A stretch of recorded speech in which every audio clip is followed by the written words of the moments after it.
The silent castle was shrouded in the dark veil of night. All the windows and parts of the castle are hung with black curtains and drapes.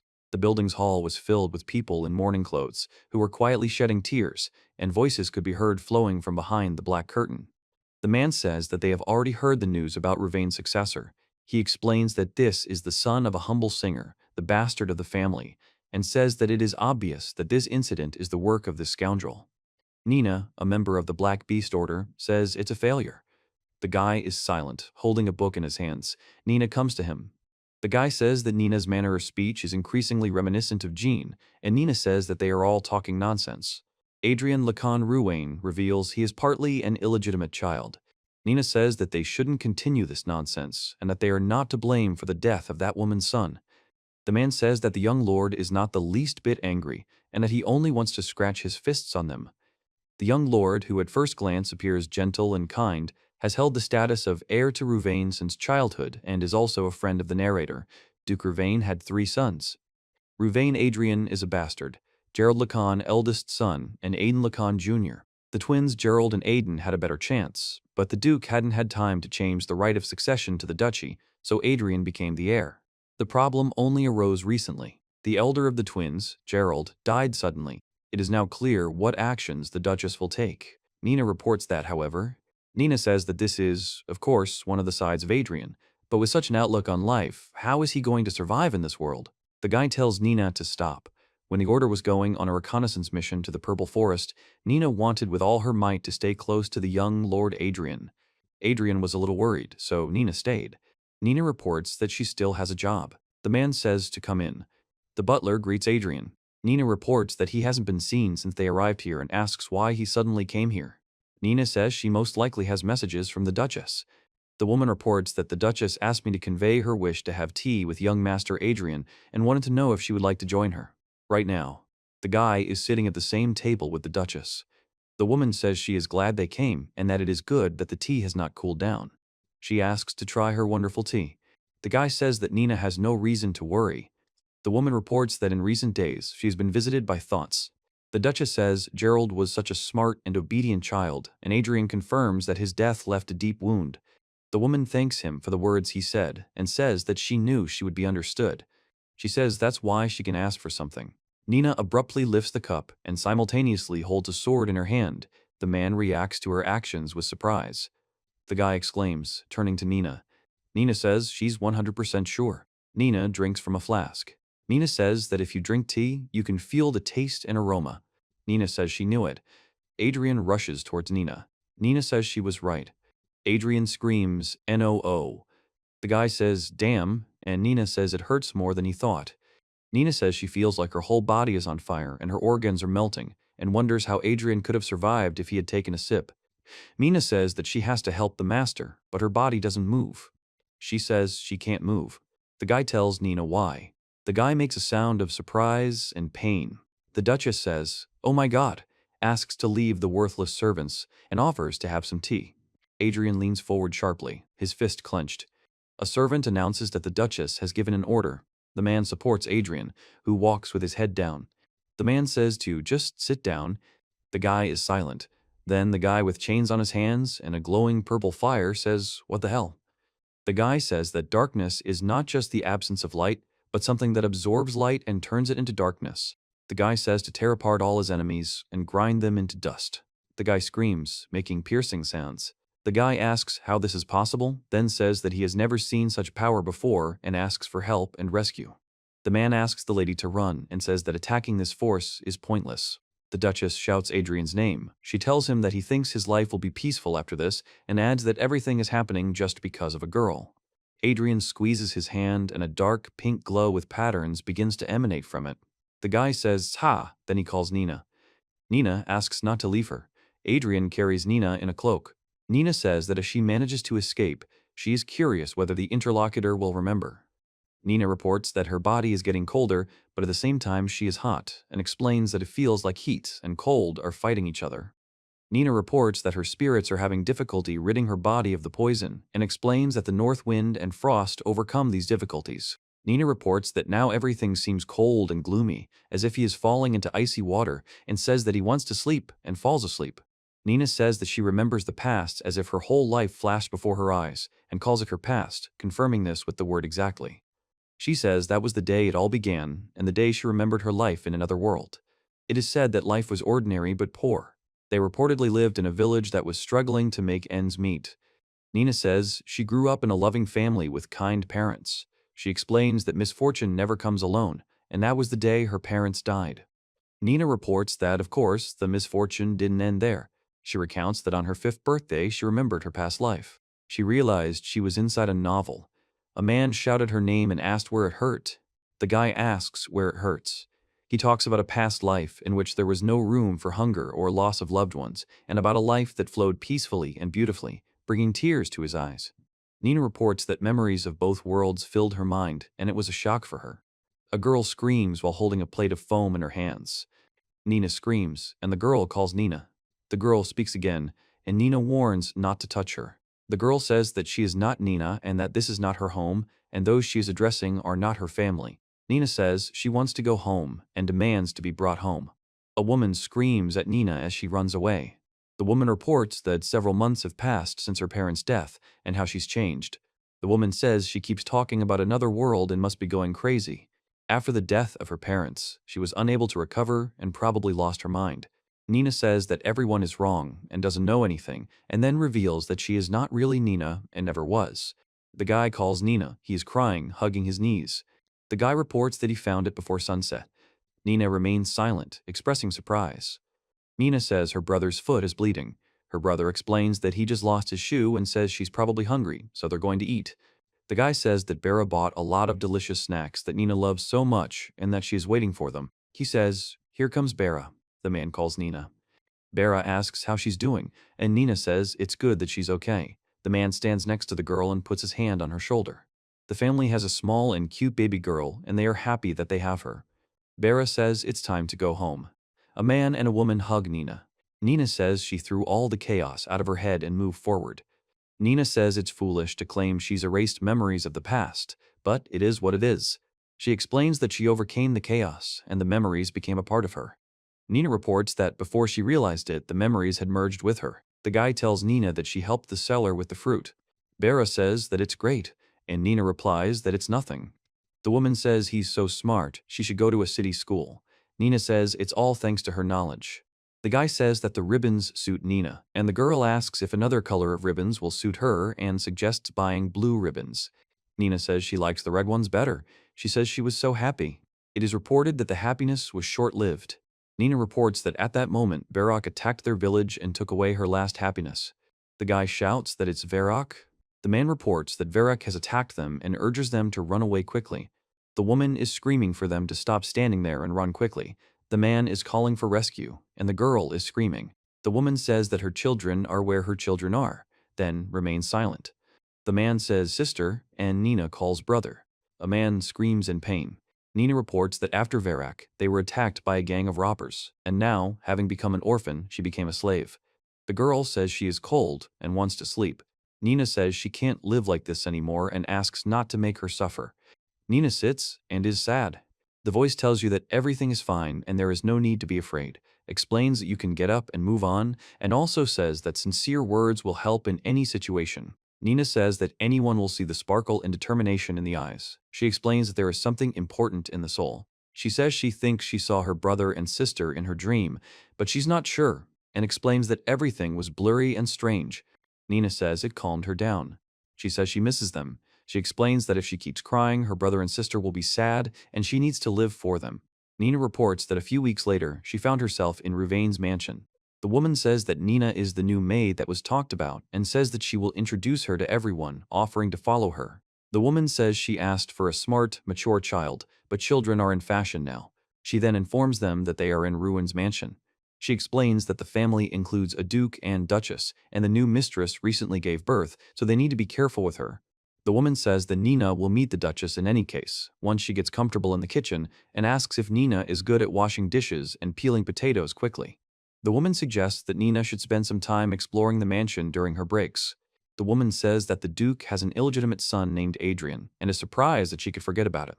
Nina asks if this is the same Adrian Ruvain, and says that he seems to be the second main character of the novel she read. The The plot tells the story of a villain who tries to defeat the Lord of Spirits in order to destroy the world. The main characters are a saint and a hero from a royal family, as well as a second hero. They join forces to save the world and defeat the villain. Nina says she doesn't want to be told that her whole happy life has gone down the drain and asks if she has anything to do with the affair. The woman asks Nina if she's still there. Nina replies that she is. The woman tells Nina to be more careful, as she won't like it if she dislikes the Duke's illegitimate child, and advises her to try not to cross paths with him in any way. The girl says that she will bring potatoes now and asks to wait a minute. The girl replies that it is fine. Nina says that since the Duchess gave birth, Adriana is about 10 years old, and explains that this situation is from an early moment before the beginning of the novel. Nina says that this is great, and since she knows everything, she will be able to help this baby. She says that her brother and sister helped her move on with her life, and now she will be the one to protect the second hero. Nina says she has to save Adrian thanks to her memories, and now she understands everything. Nina says that's understandable and asks if there really is a new child in the estate. The guy says he's not from the nobility and says that they're all the same anyway. Nina says she doesn't know how to wash dishes. She explains that she can't figure out how to properly wash the plates so they're clean. The woman says to go and get more eggs. Nina agrees. The woman asks if the potatoes are peeled, and Nina says she will peel them right away. The woman tells them to conduct a tasting of the dishes served to the Duchess, and warns them that they will get it later if she doesn't like something, and also demands that they be more vigilant and hurry up. The girl shouts, "Of course," and runs, carrying a basket of bread. On the table, there is a plate with baked chicken, decorated with herbs and berries. Next to it, there is a tureen with red soup and a saucer with slices of meat and vegetables. Nina sits on a chair with her eyes closed. The woman says she just needs to set the table and suggests taking a break. Nina agrees. She says she is very nervous, but she didn't think she would be able to adapt faster than she expected. The woman tells her she needs to work more energetically, that the kitchen is not her home, and advises her to work at a waltz pace. The woman invites the girl to have tea and relax. Nina explains that everyone is just being sensitive, as working in the kitchen is hard work, but in reality, they are very kind to her. She tells her little sister and brother not to worry about her, and tells them that their little sister is working hard. Nina, a woman and a girl, react to a loud sound at the same time. The woman says, "Madam," she informs them that it is not yet time for dinner and asks what brings the Duchess to them. The woman reports that Adrian has stopped coming to lunch in recent days and orders that food be stopped from being sent to his room from now on. The woman says she doesn't understand what to do about his meal times. The woman says his meal? She says she didn't realize they were bringing food to Adrian and suggests moving them to the outbuilding. Nina explains that Adrian is still a child and starving him is cruel. The woman says it's her mistake. The Duchess says that she already warned him to behave properly and at the same time breaks a cup with a red liquid and a twig inside. The image shows the moment a plate of food shatters, shattering into pieces and spilling its contents. The Duchess leaves. The women lowered their heads sadly. The woman on the right says that no more food can be brought to Adrian. The woman kneels and cleans up the spilled and broken dishes while the other women watch. Nina says it's cruel. The woman asks if the Duchess hates young Master Adrian. She reports that the Duchess recently gave birth to a son, but the Duke is not at all interested in her child. The woman reports that last night she asked to strip Adrian of his status as heir, but explains that there is a rumor that her words were ignored. The woman says it's funny, but the Duke also doesn't seem to care about Adrian. The girl confirms, saying she heard no one saw the father and son talking.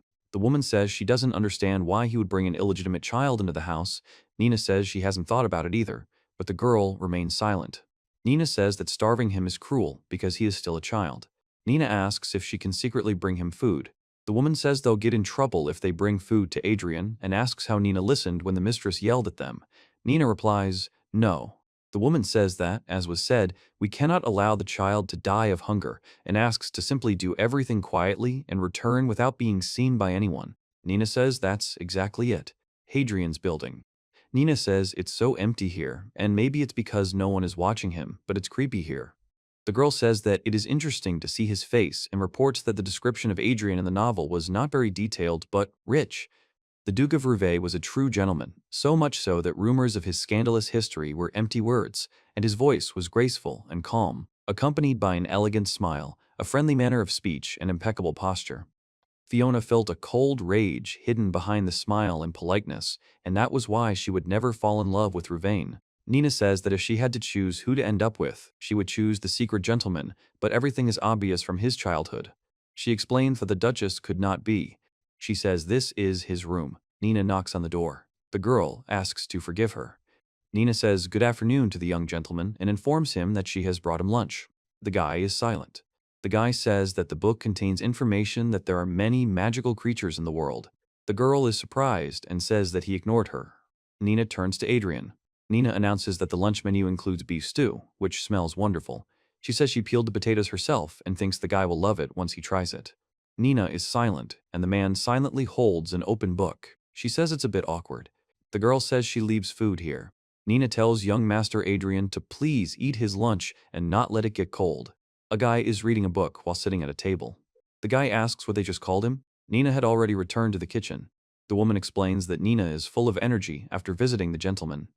Nina thinks everything should have gone perfectly since she knows the future, but for some reason it didn't. She explains that Adrian, the second main character, suffered throughout the novella, which is why there were no details about his childhood. It is reported that he was abused as a child, leaving his body covered in wounds. It is also said that, as a result of the Duchess's schemes, he became the undistinguished commander of the black beasts that fought the Verax. It is reported that he did not die due to the attempt on his life by the Duchess, but it affected his health. It is said that the knights were destroyed due to a villain's cunning plan. It is explained that he wiped out the entire family, leaving only the Duke alive. Nina says that this will indeed lead to depression, but nevertheless the situation will improve a little with the appearance of the main character. That, thanks to the heroine, who discovered the mine's deposits, the Duke of Rouvain's house will become rich again. It then recounts how they thought Adrian's life would be happy, since all the difficulties were behind him, but Nina says that because of the poison she slipped to the Duchess, there will be death at the end of the story. The girl says that she shouldn't have bullied the second main character like that. She understands that being rejected is a part of life, but killing him at the end of the story is cruel. Nina says that from the moment she came here, she will not allow such an ending for Adrian. He says he won't let anyone immerse him in the depressing story of his life. She says it's impossible to preserve the original plot. Nina says this is her life and her original, and she will live it the way she wants. The man abruptly slaps something with his hand. The man says this is not what he wanted. Nina remains silent, then says that they will become friends first, but she doesn't know how to get closer. The guy tells Nina to take a break for a second. He asks what. The guy says they have enough dough, and then he screams, "Oh my God!" Nina apologizes for not needing the dough so much. The woman says everything is fine and it doesn't matter to them. The woman says there will still be a lot left over and offers to share with the hungry child. Nina says with an exclamation. He says that this will give a drop of happiness to the young lord and that she will win his favor by feeding him with tasty treats. Nina says it's a Christmas present. The guy says he has a present too. The guy notices a knock on the door. The man says the wound is healing and explains that the bandage can now be removed. The guy opens the door and looks inside the room. The guy says the word bread. Nina says she left the bread here and won't bother him, and if he needs help, he can call her. The guy is silent. Nina says no one would refuse freshly baked bread and hopes it will help them bond. She tried to bake something for Adrian after the surplus was collected. It is reported that a month has flown by. The man says that April has come, young sir. Nina announces that she made pasta with creamy sauce today and some strawberries for dessert, and also tells us that there are magnificent flowers growing in the garden and suggests having a picnic. The guy is silent while reading a book. The girl says that everything is fine, and informs that she cannot be broken. Nina explains that in the summer, appetite decreases a bit, so a sandwich is a salvation for the body, and wishes the young gentleman bon appetit. Little girl reports that she is healthy again. Nina says, to hell with it, she won't give up. She says she made tea so she could read in comfort, and reports that this tea is also good for sleep. 6 months have passed. Nina is silent, holding a tray with a lid. The man says he no longer answers, "Come in," and suggests knocking until Easter. Nina says that 6 months have already passed, and there is no result, although it seems to her that their friendship is gradually deteriorating. The guy opens the door and is surprised. The girl says that he is a young gentleman. The girl announces that pumpkin is on the menu today. She explains that she recently pulled a perfectly ripe, deliciously fragrant pumpkin out of the oven, and it's now bursting with flavor. The girl reports hearing a sound. The girl reports that it's a failure again. She says, well, the guy says that he is leaving the dishes at the door and invites the young gentleman to try them. The guy says he can't afford to be weak because he is the heir to the family. The man announces that dinner preparations are complete and invites everyone to the table for tea. The woman says, hooray! Nina explains that the new tea is quite tasty thanks to the excellent brewing method. The woman asks what is bothering Nina since she is sighing so heavily. He replies that he will tell her briefly. The girl says she wants to be friends with someone, but all her efforts are in vain, and he's not interested at all. The man says he doesn't understand why this is happening, because Nina is such a sweetheart. The woman says she won't argue, laughing and hugging the girl. The girl laughs back. Nina says that despite her efforts, he doesn't seem to like it, and she gets the feeling that friendship is new to him. The man says, He says that everyone needs their own time to adapt to friendship and open their hearts, and that there are those who build a wall, a height that takes a long time to overcome. The man asks what to do, and Nina says that she needs to be patient, because if she approaches him sincerely, he will one day open his heart. He says that. The guy says that it wouldn't hurt to take something as a bribe. Nina says, wow. The guy says that these are butter cookies, and that butter is a rare thing from the surplus. The woman says it's very valuable and reminds her not to forget to thank her. The man tells her to take it and use it. Nina says it's no wonder there was such a fuss. He says that the young master hasn't had anything like this for a long time and she should share it with him. Nina says that the sisters are right and she is in too much of a hurry, but if she tries little by little, then one day luck in the form of friendship will befall her. At the top right, a man says it's A and asks why there's no light in the outbuilding. Nina says that if you think about it, he had a fencing lesson today and explains that gathering information is a strength. The girl informs that the lesson is not over yet and the training ground is somewhere around here. The guy says he'll just have a look. Nina holds a tray with a lid and looks forward. The guy screams that he will kill if they repeat it again. The man says that the other person has complaints about his teaching methods and that he is an easy target only because of alcohol. The guy says that, seriously, such a little bastard dared to open his mouth, and that it's no wonder that his family doesn't need him at all. The guy says he's tired of it. The guy says he could erase it with just a wave of his hand and asks if he could just get rid of it. A voice says another disgusting teacher will come, but it won't change anything. The man says this while holding a knife. The time of unlucky days will begin again. The man sits on the edge of the bed. The guy sits hugging his knees and says, no, there is. One amazing person speaks. The guy says that no matter how much he pushes her away, she doesn't leave, and explains that the unknown child is friendly towards him. The man says that although he understands that this is only a fleeting moment, eventually she will turn away from him, but when Nina sees her happy face, her heart is filled with a strange feeling. The guy is silent and then says that he doesn't know why he started thinking about her. The speaker says that, in any case, she is already tired of people like him. Nina screams at him for being a jerk and asks him what he's doing, while simultaneously raising a plate to hit him. The man coughs. The man shouts, what the hell is this? And where did this little thing come from? The boy screams that his eyes hurt. The girl says he stinks and accuses him of hitting a child. The guy yells at her to go away and asks if the little one has gone crazy and wants to die, and then asks who she is. Nina says her name is Nina and demands that the young master not be harmed. The man tells the young master to run while he detains him and orders him to run. The guy tells her that he can't die because he has to live for her. The guy says it's Christmas and the girl says it's a gift for him. The guy says that the woman he's talking to is stupid. The guy asks Nina if she's hurt, and the girl screams at him to get lost and calls someone a damn girl. The guy says he's in pain and asks Nina if she's in pain. The man explains that little bastards only understand pain after being beaten. The guy is silent, then says the word darkness. The guy says to answer the call and consume his enemy. The man screams that he doesn't understand what's happening and asks to be saved. The man says he was simply following the Duchess's orders and screams in pain. A sword lies on the ground in a pool of blood, sparks and bubbles rising from it. The man hugs Nina, holding her close. The man tells Nina not to worry about him. The guy thinks it's the spirit of darkness and shadows. The girl and the guy are sitting next to each other on the ground.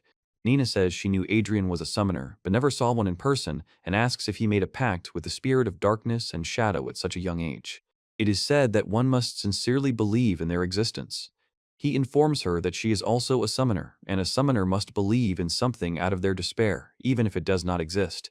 The hand glows, and a message appears, stating that a miracle will happen for Adrian. The guy asks Nina how she is and how badly she is hurt. The girl says she is fine. The guy says, oh, the girl says she doesn't know what to do, and asks why this happened. Nina says the cookies she brought are all crumbled. The guy asks how the young master is and wonders if he is okay, but the young master remains silent. The guy says that if there's a fuss about the missing fencing teacher, everything will be fine, since he's an alcoholic and often wanders around, and there's no point in thinking about it. The girl replies that it's fine. Nina says that it's broken, but if you eat a sweet cookie, your soul will feel better. The guy is silent, and the girl says that even broken cookies are delicious. The guy says the girl almost got hurt because of him. Nina says not to do this again in the future. The girl asks why. The guy says he didn't run away, but protected the girl, and then begins to explain the reason for his actions. Nina tells the young gentleman that he shares her feelings and explains that she couldn't just stand by and watch him get beaten. The man is silent, holding a cookie in his hand. The guy says that. The girl responds in surprise. Nina says a star is falling. The guy says he doesn't understand. The guy says he didn't see anything. Nina says they just blinked and explains that the next time they see a shooting star, they should make a wish. He says he asks for a cake for the new year. Nina says she wants cake and only cake. The guy says the cake is suitable. The guy coughs, covering his mouth with his hand. The guy laughs and says that the cake is important, and Nina asks why he's laughing. He says that since they ate poorly today, he'll bring much more food tomorrow. The man thanks her and asks if it's time for Nina to leave, warning that if they're seen, there will be trouble. He agrees. The guy says he'll go then. The girl bows. Nina says goodnight, young one. The guy says that if you put your soul into it, one day it will open its heart. Nina says not to forget to say your name. He says he won't leave Adrian alone. The guy says that's why, and calls Adrian. The girl says she'll have a picnic tomorrow. Nina says that this might be too much for a kitchen maid, but the guy is silent. The guy says, sure, he's holding the other man's hands. The girl says, see you tomorrow, Nina. Nina says yes. The next day, they reportedly went for a picnic in a corner of the garden where no one goes. It was a wonderful picnic with delicious bread and freshly brewed tea, the smell of flowers and warm rays of sunshine. Nina smiles and looks forward. The guy says that butterflies are symbols of the soul, and if you let them go, they will fly away, but if you catch them, they will live forever. The guy says a butterfly is a symbol of the soul, and if it lands on your hand, it means the soul wants to talk to you. The girl smiles. 4 years have passed. The guy slams the window hard. Nina tells the young gentleman that there was a cake at the party this year. The guy says it's wonderful, he says, and expresses admiration. Nina says it's a gift for him. The guy says he has a gift for her too. The girl says, while trying food with a fork. The girl says the buttercream cake is amazing. The guy says there was a cake at the last New Year's party too, and the wish the girl made when the star fell came true. The girl confirms this. Nina says that if you think about it, she's been hearing a lot about the Black Beast Order lately. They say the order may be disbanded and a new one formed, as the mortality rate among knights has reached 50%. The man says it's a failure, judging by how much budget has been invested in them. The guy says that if it's a financial matter, the Duchess wouldn't mind cutting back on her spending, and the girl replies that then he wouldn't have to eat what she brings. The guy says he's fine with that. The guy thanks Nina for this. Nina says something with a smile. The guy says they're friends after all. The girl smiles. The guy says the cream is delicious too. Nina laughs. The girl says she still has work to do, so she'll be going. The guy says he already has and would like to chat. The guy says that may the blessing of the Great Spirit be with Nina. Nina says that she will bring the same to the young master, and hopes that the Great Spirit will bless him in the new year. The girl runs quickly, holding a plate. The girl says she has chills, and says she'll at least put on a cape next time. Nina says, ouch, when she accidentally bumps into a woman. The woman apologizes. The man says, oh God. A woman says she didn't know there were rats in her house, and calls them dirty. 2 women tell the girl to be cut and washed so that she is cleaner, and then taken away. A man is shivering in the cold, sitting in the snow in wet clothes, with an overturned bucket of leaking water lying next to him. The man says, oh my God. The guy asks why she was hanging around the outbuilding. The woman and Nina laugh. The guy shouts his name. The man demands a blanket quickly, and the woman asks what's wrong. The man explains that she needs to rub her legs and arms and asks how long she's been like this, adding that she could have frozen to death. A guy stands in the hallway and looks at the glowing doorway, where a red ribbon lies on the floor. The guy looks closely at the ribbon. The boy makes sounds of surprise or fear. The man lies in bed, breathing hoarsely. The text states that after 4 days on the brink of death, the man has finally woken up. The woman reports that fortunately the Duchess was no longer interested in her and explains that the Duchess most likely thinks she is dead. Nina says she didn't listen, but if it weren't for the north wind and frost, she would have definitely died. That wasn't the problem. Nina says Adrian is avoiding her again and has been making excuses for a whole week. The guy says he won't give up and will make it so he can't hit him. Then the guy says that here he is. Nina says she knows what's going on. The man says he doesn't want to talk to her anymore and asks her to leave. The guy speaks to Nina, addressing her by name, and then remains silent. The guy suddenly grabs another person by the hand. A guy lies silently on a bed, with a woman dressed as a maid underneath him. The guy says that if you just look at him, he will be ignored again. The guy says he knows. The man explains that the other guy is doing it to keep him from getting it again. The guy says that if you continue like this, you could lose your only friend. The guy says that, but Nina says that if she stays close to her, she'll be hurt again, and that's the only way to avoid it. The girl asks, so what? He says he just wants to be friends. She explains that they'll pretend they don't know each other during the day, but they can chat in the evening. The guy asks the other guy if he agrees. The other guy is silent and then agrees. The guy hugs the man and says he is so happy. From that day on, they began to see each other's noses whenever the Duchess's surveillance was relaxed. The man tells the woman this. Nina says that sometimes Adrian was worried, but when their eyes met, he smiled. He says that this is the only thing that made her happy. Nina says she had no idea what Adrian was thinking. She explains that 2 years later, on Arian's birthday, the Duke appointed him commander of the Black Beast Order. The man says it's just a joke. The guy says it's dangerous and that he's being sent to his death. The man explains that he now understands why he thought that way. The guy says he knew it would happen, but it happens earlier than in the original. The man says to Nina. Nina says that this is all her condition. He says it's not much, but it can pay off the ransom debt and confirms it. The man asks if that's right. The guy tells Nina to leave the duchy. The guy reports that Adrian already understood. The guy says he's prepared for their breakup. The guy says he only cares about Nina. The guy says that he's the only one he cares about. The guy says that these are the coins he received for completing the task. After Adrian leaves, Nina announces that she is also preparing to leave the ducal estate. He reports that after adding up the money she got from selling the brooch, as well as the salary she'd saved up and the small donations her kitchen sisters had collected for her, she'd managed to scrape together a decent amount for the trip. The girl says, "Take care of yourself," and one of the sisters replies, and fortunately, joining the Dark Knights was reportedly not difficult. A man and a young man enter the building, followed by another man. The man says, "A." The man says he passed. It is then reported that after joining, he underwent 6 months of nightly training. The man reports that he has not yet finally received an appointment to the order. The boy thinks it's the Purple Forest. The man is telling him something while sitting next to him. The guy says everyone calls it the Purple Forest, but the trees look normal. The man replies, "Of course." Nina says that the closer you get to the barrier, the more purple leaves you see, and explains that this is because the miasma of the fallen Spirit Lord is seeping out. The guy tells her there's someone else who believes in the legends of the Spirit Lord. The man says she shouldn't be paid attention to since she's still a child. The guy wonders if that's really true. It is said that, long ago, when God entrusted the world to the great spirits and crossed the glass sea, one Spirit Lord led a rebellion against other great spirits. It is said that they were able to suppress the rebellion, and the fallen Spirit Lord was broken into pieces, falling to the ground. Since then, it is reported that twisted life forms, the Balaki, have appeared on the surface. The guy explains that the Order of Dark Knights guards this place so that the Beleks do not descend into the villages and do harm to people. The guy says they're there and everyone needs to get out. A guy asks how many of the newbies can last another game, and another guy offers to bet. The guy pays attention and then thinks that this is the first time he has been separated from the young gentleman for such a long time and wonders how happy he will be to see him. The boy says he's not going to give up and explains he'll fight to the end. The man says if he wants to fight, then go for it.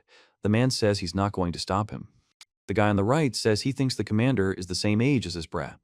The guy on the left says the commander is a kid. The guy says, "Ha ha," and loudly addresses the young gentleman. The young gentleman smiles and raises his hand, clapping the guy on the shoulder. The guy shouts that it's him, Nina is here, and asks for their attention. The man asks if they see it. The guy says he has such an expression on his face that anyone could tell he is happy. The sound of a knock on the door. The guy asks why the other guy is here, and the other guy laughs and replies, "Hee hee." The guy explains that he became a knight, and that's why he asks. The man laughs. The guy says he doesn't even know how to handle a sword. Nina says that the young master might die while fighting Belek. He reveals that she was hiding something and explains that he can also summon a spirit, just like the young master. The boy asks, "Since when?" And the man explains that since he met the young master and tells that his sister and brother were killed by Belok. Nina says she didn't want to relive the painful and heartbreaking memories, so she kept it a secret all this time. The guy says he'll stop hiding it now because there's someone he wants to protect. The guy says that life is a series of white and black stripes, and only he himself is capable of turning black stripes into white ones. The boy says he came here to find his happiness, and the man says the young master doesn't need to feel guilty. The boy asks if he'll have to work harder at fencing, and says he was told he had talent during training. The man remains silent. The man asks if the guy really says he'll stay by his side. The guy confirms it. The guy says he might regret it. Nina replies that he never will. The guy laughs and says that he honestly can't argue with his interlocutor. The guy tells Nina that he missed her and greets her. After this, Nina reveals that she and Adrian have begun working to make the Order of the Dark Knights seem like a place where people could actually live. Adrian reconsidered his training structure and methods. He says he started by cleaning. The guy says the sheets are dirty and the food is terrible, and he couldn't last a day there. Nina says she did everything she could to help people who live without hope start looking forward to tomorrow. A guy yells that someone is skipping a meal. The men listen to him. A man reports that people who seemed like they would never change. The guy reports that they started asking what the menu would be for tomorrow, and says that they started greeting each other with genuine warmth. The man reports that after 2 years, more and more people began to remain in the order voluntarily. The guy says he's been wondering for a long time. The guy asks who they are to each other and tells him they're not just friends. The girl looks at the guy silently. Nina is silent. The man is silent. The red-haired guy says it's true friendship, and the dark-haired guy agrees and calls it a lie. The man says that if the two of them are just friends, then he has no friends at all. The red-haired guy asks why the man accuses them of Jin being unpopular. Nina tells him to come here. The man says a bear is chasing him. The man explains that there's never a single quiet day here. The man with red hair says they're not just friends, but family. The man with red hair hugs and plays with the boy with blonde hair. At the table, the man with dark hair, the man with white hair, and the man in the white coat hold mugs and listen. It is reported that a letter has recently arrived from the Duke's house of Louvain. The man reports that the letter speaks of the death of young Mr. Gerald. The boy reacts to this news. The guy says that this is about to happen. The man says that the incident where Adriana was poisoned will definitely happen again. Nina says she has to stop this. She reports that she followed Adrian to attend the funeral. The boy explains that there's only one exit in the house, and if anyone tries to escape, they'll be killed. The woman explains that if one of them dies, everyone else will die too. Nina imagines herself violently knocking a cup of poisoned tea out of someone's hands and screaming that it's poison. A man sits at the table and looks at her. He says that she didn't have time to come to her senses and drank it, and then explains that there was no other way out but to drink it. The guy says he doesn't remember very well what happened after that, and that he was cold but wanted to sleep. Nina says she feels like someone keeps calling her. The guy shouts his name. The guy asks Nina if she is alive, and asks her not to leave him, begging her to stay. The guy says that Nina's breathing is too weak, and at this rate, The guy is silent and thinks about the darkness. The guy says that if you jump straight into the darkness, he's never tried that before. The guy says that there is no time for thinking, and that there is darkness that needs neither a path nor light. Nina says that she needs to be taken to a safe place. The guy with the spear notices a man in a cloak carrying Nina, surrounded by glowing traces. The guy is breathing heavily. The man asks what happened. The guy asks where Kirill is and calls him by name. Then he says Nina. The man says he has a medicine that can cure the disease, but it's very expensive and takes a long time to make. He explains that if treatment isn't started now, the patient's condition will worsen. The man explains that they must decide whether they're willing to take the risk and use the medicine. Cairo reveals that he is the Dark Knight's healer. The guy remains silent, and the man says that Nina drank the poison instead of him. The guy reports that she vomited a lot of blood and didn't seem to be breathing, and also explains that her body temperature was very low and he ran as fast as he could. Nina says to the young master, Louis tells her to calm down and that everything will be fine. Jean says that everyone knows what a tough girl she is. The man says the wound isn't deep, but if left untreated, it could become infected. He explains that the wound needs to be cleaned and bandaged to prevent complications. The man says that's at least something, and explains that she lowered her body temperature to slow the spread of the poison. The boy screams and groans in pain. The man tells him to hold her arms and legs tightly. The guy reports that because her body functions have returned to normal, she feels indescribably severe pain and must go through it. The guy tells them to go to his greenhouse and get some herbs, then starts saying, and then go silent. The text says it's quiet here, and the guy explains that maybe it wouldn't be so bad to just relax peacefully like this. Nina lets out a scream. The guy screams. The man explains that he needs to be careful, and the guy makes a sound of pain. The guy says he can't afford to die. A man suddenly grabs another man's wrist. Nina says her name. He reports that he woke up. The guy sneezes and says he slept well. The boy screams in horror and chokes. Nina says her body feels like it's been beaten. The man reports that she starts screaming as soon as she opens her eyes. The man says it's a village near the Purple Forest. The boy asks if the young gentleman brought it here from the Duke's estate. The man says yes, a week ago. The guy says he would never have thought he would see such an expression on the commander's face, even in his dreams. The man says the girl really upset everyone and suggests she grow up a bit. The boy replies that there was a reason for it and asks her to stop bullying the patient. Nina says that other organs are not working properly either. The man says he'll do everything he can, but it will take at least 6 months of rehabilitation before he can return, and asks for medication. The man sits on the bed and reaches out for the medication. Nina says that 6 months is too long. The man asks, what? He says 2 months will be enough. 2 months have passed. The guy reports that Nina is back. The guy asks if it's really going to happen in 2 months and asks if the girl is okay. The man stands nearby and listens. The boy says Kirill confirmed this, and the man explains he doesn't know whether he was treating a person or a bear and is being honest about it. The girl says it sounds true. The guy says no problem and suggests throwing a party tonight to celebrate his return. The man explains that the guy just needs an excuse to drink. The guy says he caught someone. The man is silent. The man reads the documents and talks to the guy. The guy says that if they can't find a way, they'll have to abandon everything they've done so far and start over. The man remains silent. Against the backdrop of a full moon and a tower, a man says that he is dying and that it seems too early for him to drink. The guy thinks that Adrian never showed up, citing work as an excuse, and wonders if he's okay. The sound of a door opening is heard, accompanied by an exclamation. The guy says he doesn't know who it is. The guy says that the young master. The guy asks why she did it. The guy says she knew there was poison in there. He remains silent in response. The guy asks if the other person is angry, then remains silent. The guy says he's not angry. The guy says he has no reason to be angry. The guy says he doesn't understand why he should be angry. The guy reports that a loyal subordinate drank to him instead of him. The guy says he's lucky to have such a subordinate, and Nina explains that she understands his anger and asks him to calm down. A guy puts his hand on another guy's knee. The guy asks him not to say that. The guy says that it's as if he's overreacting to something insignificant, as if it's nothing to someone else. The guy says not to say that. The guy reports that this time, too. The man says he could only watch as another suffered. The guy says he was afraid of losing the other guy. The guy tells her that she will leave him. The guy says that he already knew that as long as Nina is near him, she will be harmed. The guy says that when she wanted to join the knightly order, he should not have accepted her, and admits that it is all his fault. The guy says he took advantage of Nina's compassion.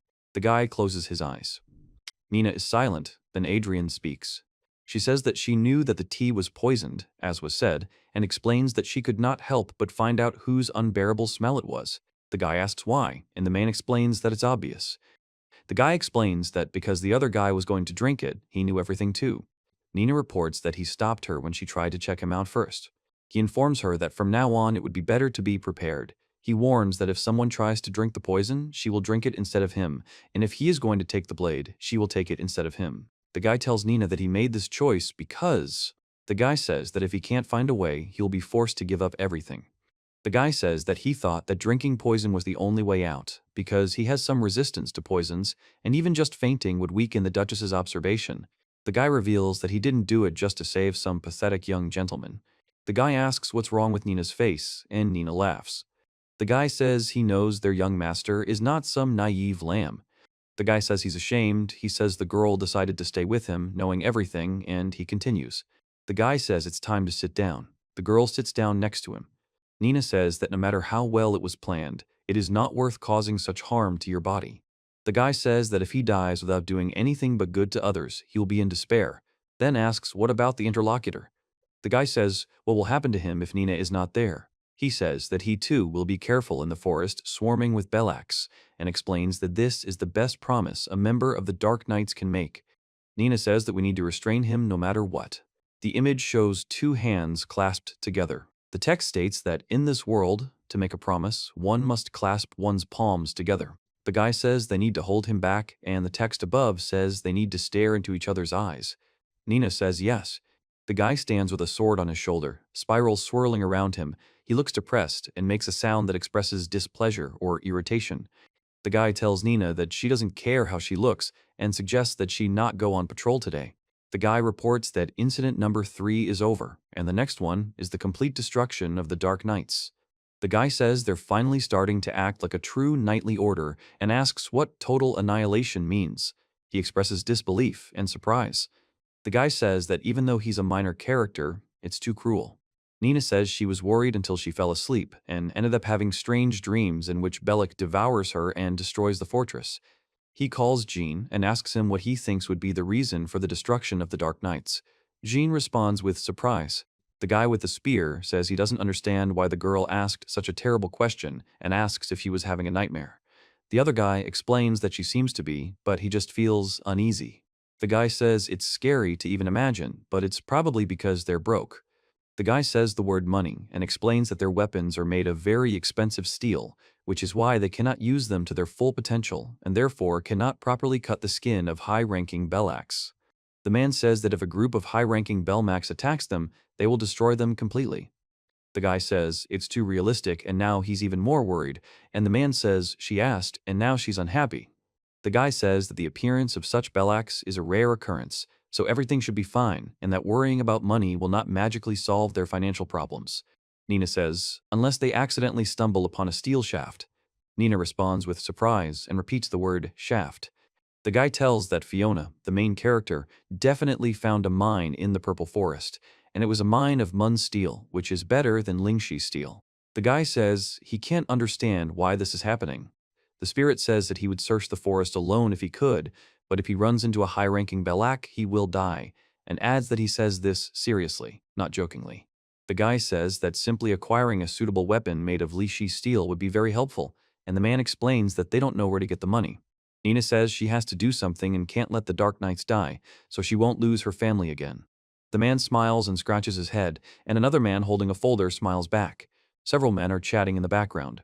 A man steps on the surface, making a sound. The guy says that Nina should be careful, and the man exclaims, turning to the guy. The boy asks what the substance is. If it's oil, the man explains that it looks like it's leaking from a fallen tree. The man says that Bellic must have picked it. The guy says this forest is strange because the trees are dripping with oil. He explains that it's olive oil, and if you use it to make lamps, they'll smell nicer and burn brighter than cheap candles. The guy says he's never heard of it before and isn't entirely sure. The man explains it was in a novel. The main character, Fiona, made lamps from accidentally found olive trees and transparent fruits and made a huge fortune from it. The guy yells that this is it and grabs the man by the shoulders. The man says hey and asks not to touch his ears. Nina says that this is how they will get rich. The man says he wants to tell you about the herbs that grow in the Purple Forest. The guy says it sounds tempting, really.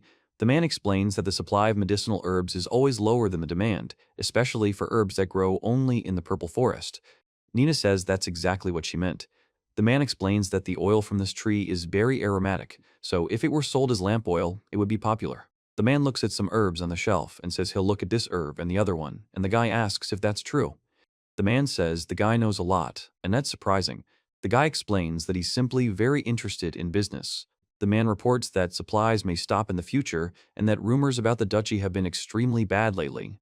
The man asks what the rumors are and says that either they have a lot of debt or debt collectors come and go. Nina reports that the royal guard continues to lose one duel after another, and there are rumors that they are not even participating in the imperial tournament. It is reported that a competition is being held between knights representing each family for the rights to use the crystal well, located between the Duchy of Louvain and the County of Lava. The guy reflects on the fact that if they lost last year, then this is already the second defeat in a row. Nina says that at times like these, it feels like Kirill has informants all over the territory. The man says he has excellent skills as a healer, so he can go anywhere, but he wonders why he stays in such a small knightly order like this one. Nina asks Kirill why on earth he is in the Dark Knights, and Kirill answers with a question. The man says that here he can dissect people as much as he wants. The guy says he has a stomachache. Nina tells him that there isn't a single sane person in the knightly order and asks if he understands that this applies to him too. The man replies that, of course, he does. The guy asks Nina if she's finished, and he says there's just a little bit left. The text below explains that the process involves digging up useful plants. Nina says she found a plant. She explains that she dug up the plants the protagonist found in the lilac forest and planted them in the garden. The guy says that it is a transparent fruit and will soon become a bestseller in their business. The man with red hair looks at him with a question. It is said that Fiona thus helped the Duchy of Louvain to become rich. Nina says she doesn't know when the young master will become a duke. The boy says he hates it and explains that he would rather die in his place than allow himself to be called an immoral son. The guy says that if the young master does not become the duke because the third young master is alive, then perhaps a rebellion or coup d'etat will not happen without explanation. Nina says she's trying to do everything in one day and exclaims about. The boy turns to the young master and says that he came to find out what all the commotion is about, and then tells him that he heard how the young master enthusiastically took up weeding the grass in the purple forest.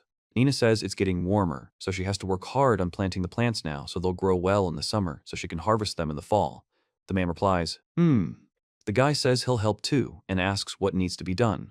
The woman says she's dug all the holes, so she just needs to move the greenery and seedlings. The guy is surprised. Nina tells him to watch. Nina tells him to hold the plants carefully so as not to damage the roots. Nina and the man carefully plant the plants in the ground. The man carefully touches the leaves. The guy says it's harder than he thought. The girl asks if he feels okay now that it's done. The guy says yes. The boy says he plans to use this to restore the territory's wealth. The girl says this with a smile. The guy says he can't afford such luxury. The guy says he doesn't know how to play cards, and the girl explains that it's no problem because she'll teach him. Nina says she just wants Adrian to smile. The guy says he is happy. The guy says he's happy he was able to see her. Nina says it's no big deal, she's here. The man says it's true, she's here. He says she has a plan. The man listens.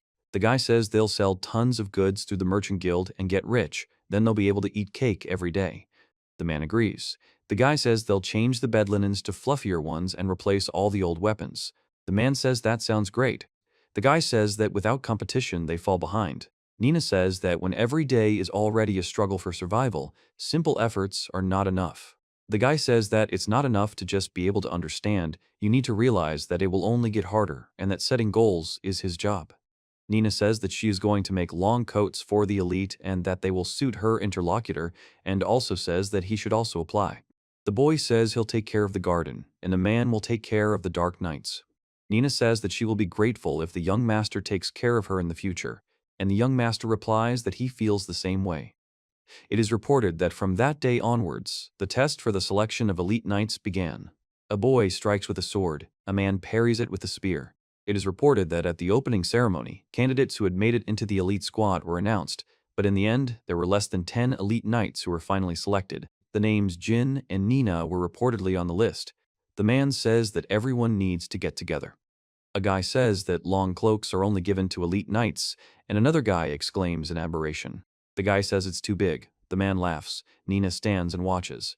He says it's still growing, so it will be ready soon, and the guy reacts with displeasure.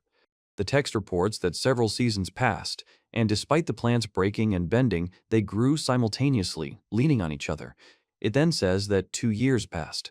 The guy says that a lot of things have grown. Nina says that should be enough. Nina is reportedly a 17-year-old elite knight of the Dark Knights. He says that she is not afraid and that she will wait. Nina says that if this is the result of 2 years of hard work, the guy says he worked very hard, and the girl replies that he worked a lot too. Nina says she must quickly go and show off to the young master. He says that during this time, supplies have become even more scarce, but thanks to the garden's maintenance, self-sufficiency has become entirely possible. She reports that the Get Rich on Dark Nights project will be wonderful if things continue as they are. Nina reports that at least that's what she thought. He reports that he hasn't seen it yet. Nina says they're finished. The man remains silent. He says that the devil. Nina says she doesn't see any other traces. She explains that only a crazy cult could have come to this cursed forest. The guy screams, clutching his head. The guy says he's completely screwed. Nina reports that the villain's plot destroyed the Dark Knights and left Adrian with irreversible emotional trauma. Nina says there's no doubt about it and that this is the incident. He thinks about what she should do and tells her that she must stop him no matter what. Nina says she can't lose her family again. A man with a tray says something, standing to the right. The man in the center right smiles and speaks. The man with short blonde hair explains, leaning on the table. The man with red hair kneels and speaks. The man with long. He falls to the ground. The man says he's such a careless idiot. The man explains that the incident hasn't started yet and that he needs to go back and report it first. Nina says that since they detected it early, it won't be as difficult to deal with. The man confirms that it's positive thinking. He says that if you think about it, nothing special happened and says that they were practically lucky. Nina says that suddenly everything is floating. The guy screams and the man says, "Well, that's it." The guy reports that he has been caught. Nina reports that the plant is a prominent belek and explains that every time the leaves move, poison is spread. He says he will hold his breath as long as he can, but he doesn't know how long it will last. The guy says he needs to deal with him quickly and takes up his sword. He then casts the north wind spell. Nina says to sweep everything away with her speed. The man screams frost. He says she can't wait any longer and wants it to happen right now. Nina says to freeze and tear everything apart using her cutting breath. The scene depicts the movement of a sword, accompanied by sounds that convey the sharp swing and strike. Nina performs a spinning sword slash surrounded by glowing effects and moving sharp blades. A guy jumps and thrusts his sword into the center of a huge creature's mouth. Sharp thorns fall on the ground. A woman falls to the ground and says she has a cough. Nina says it hurts and reports that she twisted her ankle. The man says these are his medicinal herbs and says it's a big waste. Nina says we need to do it sooner. He says that he needs to go back and warn them. The guy calls the north wind and asks to be carried away on the wings of the wind. A guy stands at the gate with a spear in his hands. The guy says Jin, and Jin answers with a question. The guy asks what happened to Nina, and Nina laughs.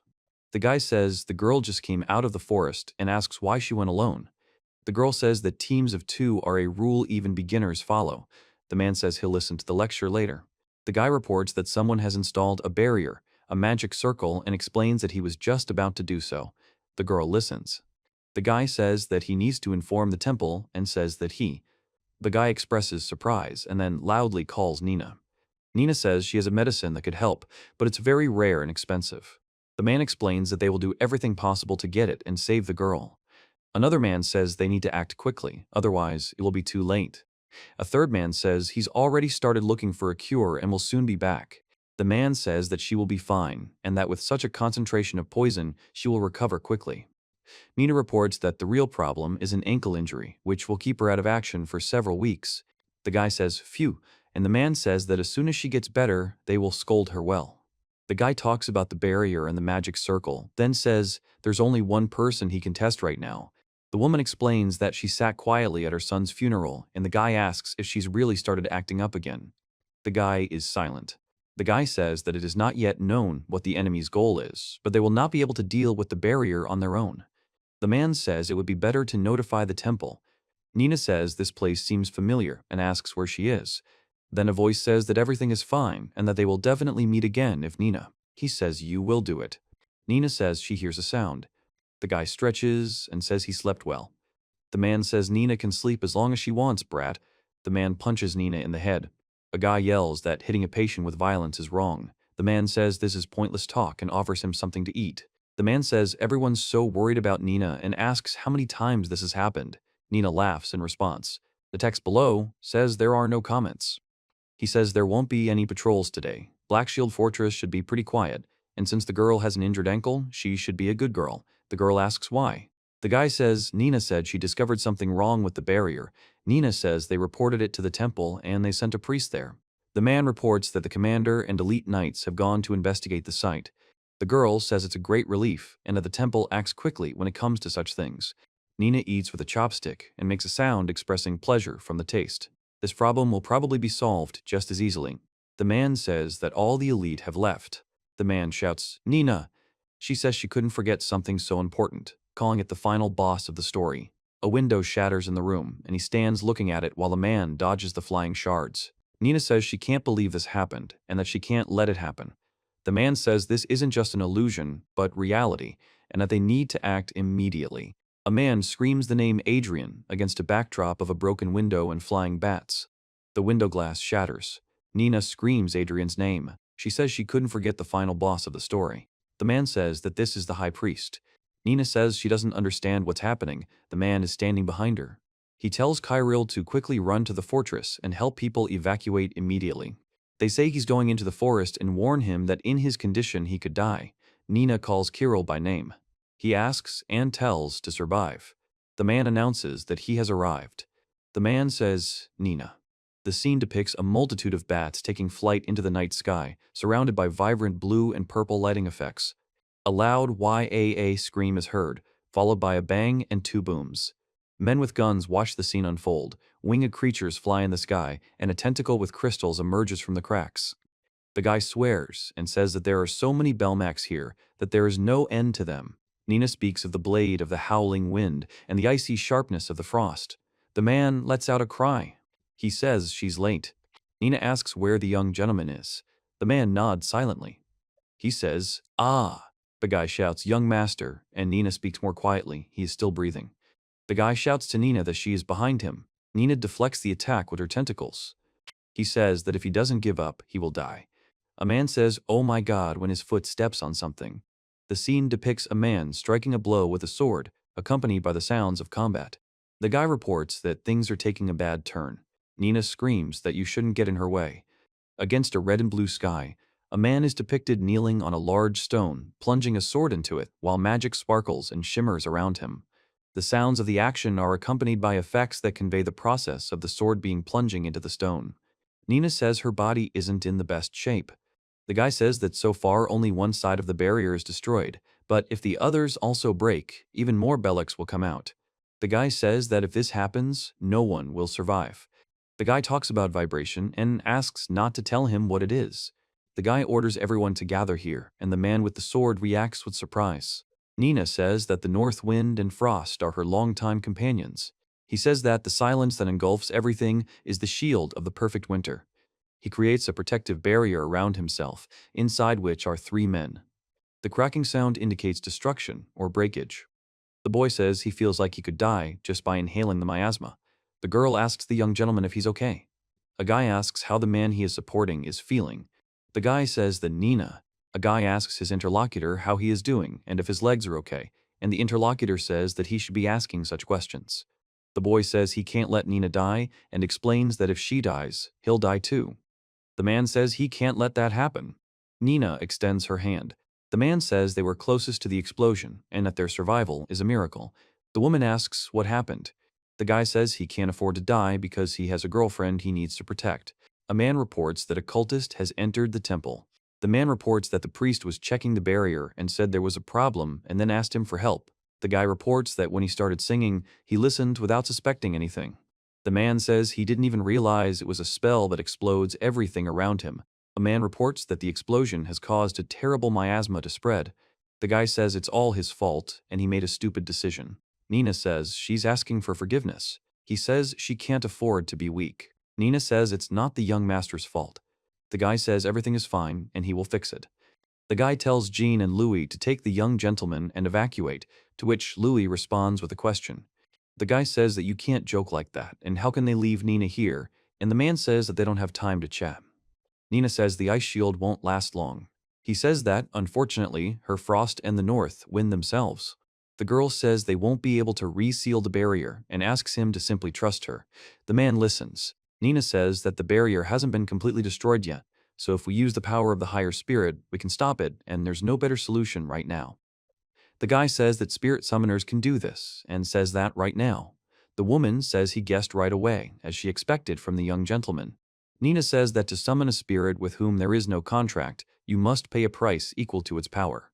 The boy says that if he can't prove his innocence, he'll die, and asks for a chance. He explains that he can't afford to die because he has a dream. The guy says that Nina is planning to sacrifice her body right now. He says that the guy says she plans to sacrifice her body. Nina says this place is her home and she doesn't want anyone else living here. She explains that she can't afford to lose this place. The guy says that they have no choice and that only there will they be able to sort everything out. The guy says he doesn't want them to just die here, and the man says that's impossible. The guy says it's evening. The guy says that he will do it then, and explains that if this is the same method, then he can because he is also a summoner. The boy says he can't go any further because he's injured. The girl says he shouldn't say that and asks him not to give up. Nina says they need to look at themselves and reports that they are barely standing because of the poison. He says that he is the young master and that she is the only one who can do it. The young man says he won't leave Nina alone, and if they die, they'll die together. Nina says the young gentleman must leave because someone needs to report what happened. The boy asks what will happen to the knights who ran away. abandoning their commander if he dies. The boy replies that it is. Nina says to the young master. The guy tells her to do her duty, while touching her forehead to the girl's. The girl smiles with her eyes closed. Nina says, life is a responsibility. The guy says that survival is a duty. The guy says that none of this matters, and that he doesn't care about anyone else. Nina says that if she loses you, she will have no one left, and asks how she will live without you. The guy says he doesn't want this, and asks not to leave him. The guy says that by saying this, he will only make the task more difficult. The man reports that the shield is broken. The man clutches the handle of the weapon. A guy shouts that the commander must run.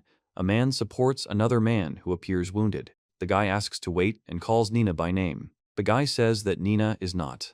The guy says that he is not afraid of death, and that if he dies, he will be able to meet her in the next life. Nina says she can handle it. Then someone shouts Nina's name. He tells the north wind to take care of everything and take them to a safe place. The guy says it's time to make the final push. The demon lets out a piercing scream. The guy says he's impatient, but he'll be back eventually, so you can enjoy the exit. The man says it's a raging flame. He explains that it's a heat that burns and explodes everything around it, an endlessly spreading fire. Nina says she offers her flesh, blood, and bones. He says that now. Nina says she feels a piece of a terrifying, huge presence, and it scares her. It is reported that by this time, Adrian should already be far away in a safe place, and no matter what happens, Louis and Jean will protect him instead of Nina. The guy screams and leans on his sword, kneeling. The text says it means everything is fine. The guy says he's sacrificing his soul to the eternally burning altar. The guy tells you to go down and calls it a crimson flame. Nina says that if he doesn't want her to die, then he should make sure she doesn't. She says that if he doesn't want her to die, then he should make sure she doesn't. The guy says that he is not afraid of death and is ready to die if necessary. The image shows a bright explosion with beams of light, flying debris, and flying birds. The sunlight was so bright that it was impossible to distinguish night from day, and it was clearly visible even from the edge of the purple forest. The boy, the man, and Nina find themselves inside a glowing green circle surrounded by glowing butterflies. A man radiates green energy and glowing butterflies fly out of his hand. The guy says he can't afford to die because he has a girlfriend he wants to protect. He explains that he's not going to give up and intends to fight to the end. The boy says that if he fails to complete the task, he will die. The man explains that in that case, he will not be able to return to his home. A man lies on the ground, clenching his hand into a fist. He says that if the sacred name cannot retain its power, then the guy reports that this means that his owner. The guy punches the ground and shouts that he said it clearly and asks why this is happening. Why her? The guy says he can't die. The guy says it's because of him again. The boy says that if he doesn't give up, he'll die, and that he doesn't want to die. The man explains that if he gives up, he'll be able to move on with his life. The guy says he can't afford to die here because he has people he needs to protect. The guy says that Chiral is there now, so they should go back. They say they are heading straight to the village and are preparing to activate the Great Barrier, as too many Bellics have already been released and they need to act immediately. The man says he understands. The boy says he doesn't understand what they're talking about. The guy says that the first thing they should do is go back there and check if Nina is safe and alive. The guy says they don't know for sure that if he is alive, then she will come back to him. The guy says that if she is alive, she will come back to him. The guy is silent and then says that it is. The voice says that this can't be. The boy reports that the wound is deep and the bleeding won't stop, and explains that he needs to find a cure urgently, otherwise he could die. The guy says that without Nina his life is over, and therefore those who took Nina from him. The guy says they will lose everything. A pillar of light flashes brightly against the night sky above the trees. Nina says it's light. Only 3 members of the Dark Knights are reported to have survived. Adrian returned to the Black Shield Fortress and attempted to activate the Great Barrier that protected the entire village. Jean and Louis dealt with the Bellics who had escaped from the Purple Forest and helped Kirill evacuate the villagers to safety. After the long battle was over, they returned to the forest, where there was only a single shining sword and gold and silver emblems covering the broken barrier. The red-haired man says he can't watch it. The blonde man says it's none of his business. The dark-haired man explains he can't let them treat her like that. It is reported that, in the meantime, a strange rumor spread through the village. The man reports that on the night the barrier collapsed and everything around was filled with Nazmas and Belaks, leaving only despair in their wake. A girl with a teddy bear and a woman holding a child stand against a backdrop of destroyed, burning houses. Nina says she can't believe he's really dead and that she won't be able to see him again. Against a bright backdrop, a man standing in the center looks forward, while a boy on the left observes the scene. A girl on the right, holding a stuffed animal, looks toward the light and reports that there were people who saw the sun. The light was so blinding that it was impossible to look at it, as if the shining sun had saved them. A girl stands in a flowering meadow, with flower petals swirling around her, rising into the sky. Nina says she heard a sound and asks what it was. The girl says this is the place, and she asks where she is. Nina says that for some reason, this place looks so familiar. The guy screams. He reacts with surprise. Nina says she can't forget the way he looked at her and that she can't stop thinking about him. She adds that she wants to be with him and asks him not to leave. The guy says sister, brother, and the girl says he. The guy says they wanted to give her a gift and asks the girl if she had fun. Nina says that it suits her very well and, as expected, the youngest is so pretty, and also says that it's not even clear who the real flower is here. The girl cries, covering her face with her hand.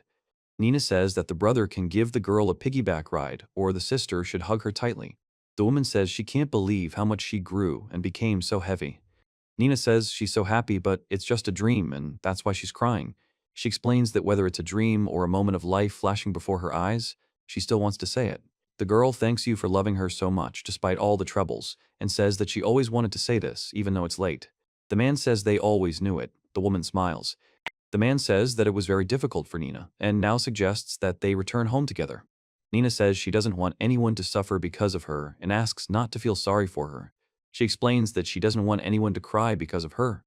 The man says not now and explains that he can't leave Adrian alone, calling him his friend. The guy says that Nina says she can't go back to the time when her sister and brother were here and that she won't go back. The man and woman smile and the woman places her hand on the girl's head.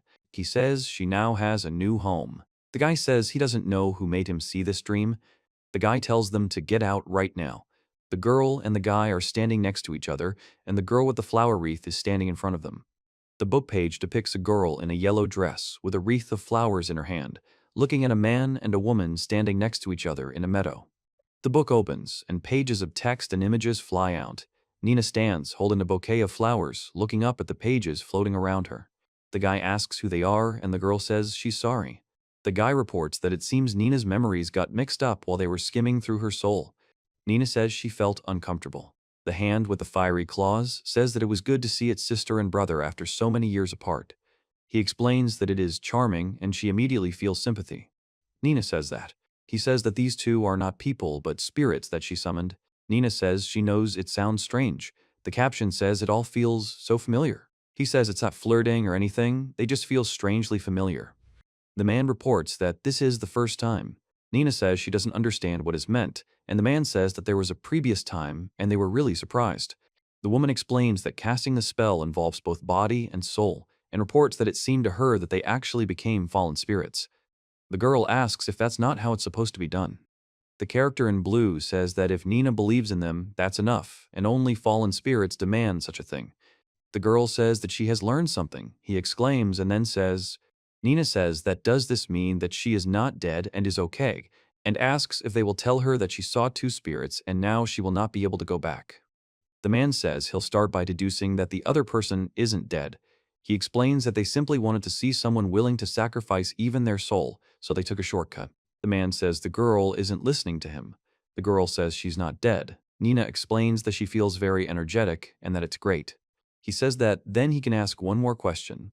The man asks who they are and what kind of spirits are in front of him. Nina says she can't let him die because he's her only hope.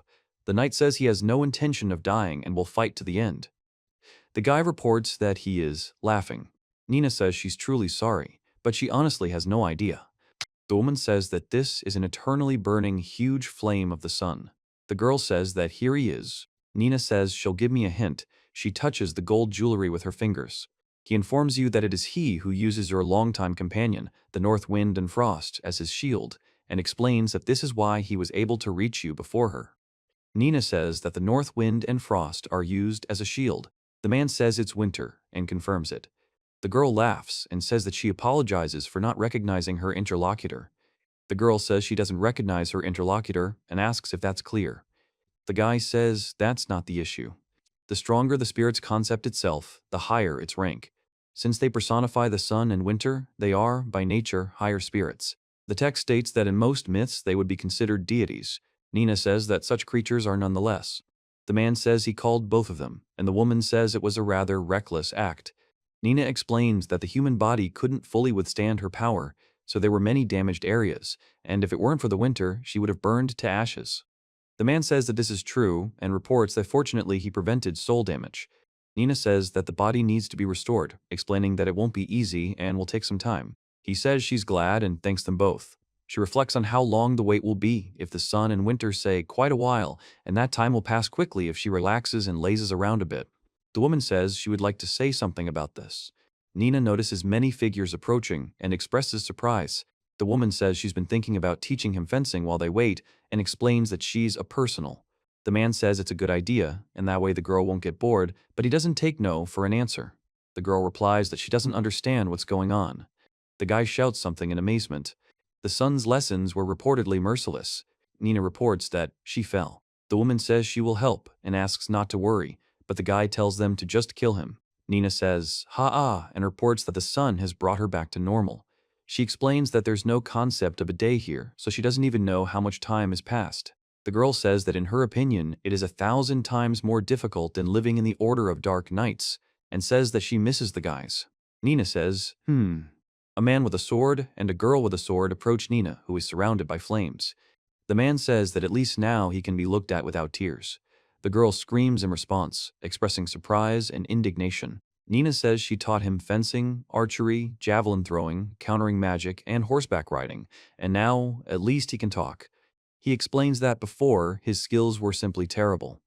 The woman says that since she calls upon the sun in winter, she must be better, and this is quite natural. Nina says the higher spirits have been tormenting her so much that even an idiot would have become a fencing genius. She warns that if she continues like this, she won't be able to share the good news. He says that he hopes to hear good news and asks not to tell her the opposite, and in response, he hears confirmation.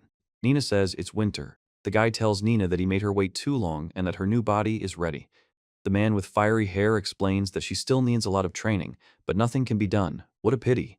The man with white hair reports that the training was so brutal that she cries like this. The guy explains that by restoring his body, he increased its durability and made it much stronger than before, and says that the sun helped a lot. Nina reports that since the body was created under their influence, some changes will occur in her appearance. The girl asks if people will recognize her.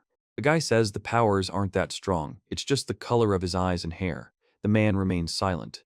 Nina explains that time flows differently here than in the human world, and explains that when you open your eyes, about 2 years will have passed since that day. He asks if the girl will be okay, and the girl says that she thought much more time had passed. The guy says he was nervous and felt like he had been training for at least 100 years, and he wondered if 100 years had really passed. The woman says it's impossible. The man remains silent. Nina says it hurts. He says that she really trained for 100 years, and the man coughs and doubts it. The man says everyone will be worried, so they should come back quickly. The woman says Nina worked hard. He says it was nice to spend time with someone. The boy asks if he'll ever see them again, and the man replies that who knows. The man says that even if he doesn't, they'll always be there for him. Nina says to close your eyes, take a deep breath in and out. The woman tells Nina that she should be interested. He replies that he doesn't understand what she's talking about. Nina says she doesn't really know the answer, but she already knows it. The man asks if she knows. Nina replies that she does. He says it's obvious because she was supposed to meet Adrian. The woman says that this is true and that the answer is given in Nina's style. Nina says that she can't continue like this any longer and asks not to expect anything from her. The girl says that the sun and winter are over. Nina says she opens the door. He is silent. The image shows how the glowing flowers and petals slowly fall down, creating an atmosphere of magic and beauty. Nina says she can't wait any longer and asks him to wait for her a little while. Then a scream is heard, along with sounds like rustling in a forest at night. He says that she has indeed returned and thanks the sun and winter. She reports that she hasn't seen the lilac forest for a long time. Nina says her face has truly changed. She explains that her hair is white as snow and her eyes are golden as the sun. He says that her previous body was destroyed due to the effects of the poisoning, but since the new body was made recently, it is incredibly durable. And this. Nina says she sees the barrier that collapsed 2 years ago, the crests of the sun and the winter glow, and explains that the spirits must have sealed it. He says that she complained a little about how hard they worked on her, But thanks to the sun and winter, she saved everyone and survived herself, and at the same time, she owes them a great debt. Nina says it was a long time ago. He says that 2 years have passed, and perhaps because the sky looks the same as it did that night, she still thinks she is dreaming. The man explains that Adrian has not yet killed his family, and it must happen around the specified time, since due to the villain's plot, the order was destroyed, and he suffered irreversible emotional trauma, after which he killed his entire family and became a duke. The guy says they're an absolutely terrible family, but that's why he doesn't want Adrian to get his hands on their blood. Nina says she needs to hurry. The guy says that everyone must be tired of waiting. The boy casts a spell about the northern wind and quick steps that bring winter, then begins to run quickly, causing a vortex of green energy. He shouts, "Ooh ah." Nina says it's the same magic as before, but much faster now. The guy says that he can already see the fortress over there and exclaims in surprise. The guy says it's Balaki. Nina says they attack when everyone should be sleeping and explains that they are a bunch of shameless bastards. He asks if there is anything here that she could use as a weapon. The guy says 1, 2, 3. Nina says jump and does a jump, accompanied by a glowing effect and sound. He says it's amazing and she jumped so high. Nina says that now they are like one whole and that, in her opinion, the time has come. He says you need to stretch a little. Nina says it's time to stretch a bit. The guy says that the first one is ready. Nina jumps, dodging the lion's fiery breath, and says that here too. The man shouts that there are 2 more and lets out a loud roar. Nina says that this is all and somehow not enough. He reports that all the hellish training that lasted for about 100 years was not in vain, and thanks the sun. Nina says we need to finish with the rest as quickly as possible. The guy says there are people in the fortress, and the man answers briefly, expressing surprise. Nina says she's here to help and explains that they're probably members of the Dark Knights and not to worry. He says, oops, and then explains that it's easy to dodge such a blow. The guy says, wait, what's going on, and thinks it's bad. Nina says the fire is interfering with the north wind and then says she told her to keep a cool head. Nina exclaims that she's falling. The man reports that it is darkness. Nina commands in a commanding tone to rise and devour her enemies. The bird lets out a loud cry. Nina reacts with surprise. A guy surrounded by glowing particles and energy emanating from him against a backdrop of a castle at night. Nina says she feels pain. He says it's a disgrace and that she really wanted to make a spectacular appearance, but ruined everything again. Nina is lying on the ground and looks scared. The man calls her by name. He says that she is not afraid and that everything will be fine. Nina says to the young master. The guy says he can't let Nina die and explains that he doesn't want her to suffer. Nina says she wasn't late. A scream is heard. A man informs the captain that a group of A-rank Belics is approaching the fortress. A little earlier. The guy says there are more of them than reported and orders them to be on guard. The man replies that he understands. The guy thinks that at this rate they will attack them and says that the 3 of them will have to somehow deal with them. The guy says not to split up and to be on guard. The guy asks Jean what he's doing, and Jean answers the captain. The guy says that it is there and his hand is shaking. The guy concentrates and releases a stream of fire from his mouth, directing it towards the glowing vortex of energy with butterflies. Nina says that if she doesn't think so, the guy thinks that person is. The guy speaks to Nina, addressing her by name. Nina informs him that she is not late. He says, expressing indecision or confusion. The guy says that he can even say that, considering that 2 years have passed. The man suddenly hugs Nina, who reacts with surprise. The man says to Nina, "Nina, Nina," while he hugs her tightly and Nina trembles. The guy says he doesn't understand how he ended up here. Nina reports that since that day he wanted to ask her 100, no, 1,000 times. The guy tells him to do his duty. The girl asks how he could leave her alone. The guy is silent, hugging Nina, and he says that, knowing him, she could not do that and repeats how she. The guy says, Adrian. Nina says to forgive. He says that he can no longer hide his feelings and confesses his love, and the man is embarrassed and cries. The guy says he will always be there and asks not to be afraid. Nina apologizes to him and he asks why, what Nina did wrong, and for sacrificing herself to save him. The guy says no, not for giving everything she had or for coming back like that. The guy says that he can't let Nina go alone and says that he will accompany her. The guy says the girl is back. Nina says that this is more than enough. The guy cries and says that the guy yells, idiot, and hugs Nina tightly, who makes a sound like a cough. The girl says that Jin should at least look healthy, and he replies that those are his words. The girl explains that he's weak, as usual, and asks him to at least leave. The guy says he really thought Nina was dead. Nina steps back, and the man stands next to them and looks at them. The guy says, "Oh my God," and says that this is really the one he knows. The guy asks how Nina's body is, and if anything hurts. Nina says that she is fine and reminds that he saw her fight. The guy says he witnessed a reckless method and has a lot to say. He says they'll talk about it later and asks what happened to him during this time. The guy explains he's finally been waiting for someone to ask about it. The red-haired man grabs their attention and announces that Nina will now tell them how crazy everything she went through was. Nina suddenly clears her throat, surprising both the red-haired man and the other man. The girl suggests eating first. The text says that while they were eating, Nina says that she told them everything, starting with the meeting with the high spirits of the sun and winter, the story of more than 100 years of rigorous training, and how the color of her hair and eyes changed due to the new body created for her by the spirits, and finally reports that she told them everything she knew. The guy says that, frankly, it's so absurd that it's hard to believe. The guy says he can't believe it happened. Nina says she's incredibly hungry after expending so much energy. He says that technically she hasn't eaten in 100 years. The guy is silent. Nina says that she is so sleepy and shouldn't be like that.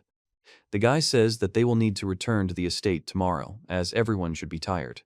Nina says she wants to sit a little longer because she has a lot to tell and learn about them. The man explains that they will be together tomorrow too. He says she is confused.